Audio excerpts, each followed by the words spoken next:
Series সেরা হয়েছেন লিটন কুমার দাস। বৃষ্টির কারণে পরিত্যক্ত হয়ে গেল বাংলাদেশ বনাম নেদারল্যান্ডসের তৃতীয় টি-20 ম্যাচ। তবে এই ম্যাচে দারুণ খেলেছেন লিটন, মাত্র 46 বলে 73 রান। নেদারল্যান্ডসের সিরিজে সবথেকে বড় প্রাপ্তি লিটন কুমার দাসের ফর্মে ফেরা।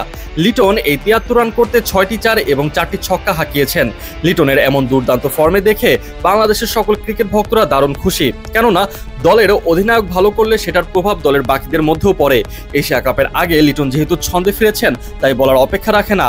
এই লিটনের হাত ধরে হয়তোবা বাংলাদেশ তৈরি করতে পারে নতুন ইতিহাস আসন্ন এশিয়া কাপের আসরে।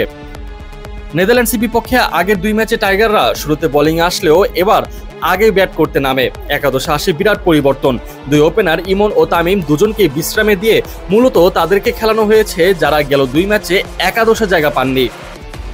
ওপেনিং এর শুরুতেই দেখতে পাওয়া যায় সাইফ হাসান ও লিটন কুমার দাসকে। প্রথম ম্যাচে সাইফ দুর্দান্ত খেললেও শেষ ম্যাচে মোটেও সুবিধা করতে পারেননি।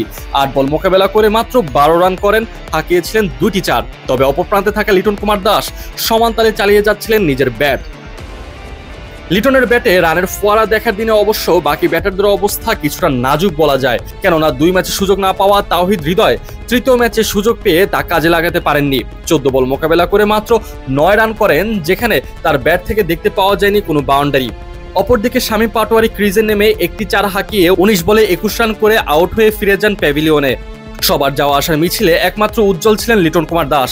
খেলেছেন বুক চিতিয়ে, লড়েছেন বীরের বেশে।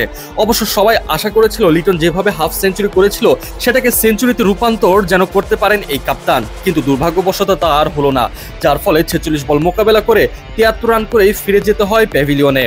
বৃষ্টি আসার আগ পর্যন্ত অবশ্য জাকের আলী অনেক এবং নুরুল হাসান সোহান দুজনেই ছিলেন ক্রিজে। জাকের 13 বলে হাঁকিয়েছিলেন 20 রান এবং সোহান 11 বলে করেছিলেন 22 রান। এরপরেই বৃষ্টির কারণে খেলা বন্ধ হয়ে যায়।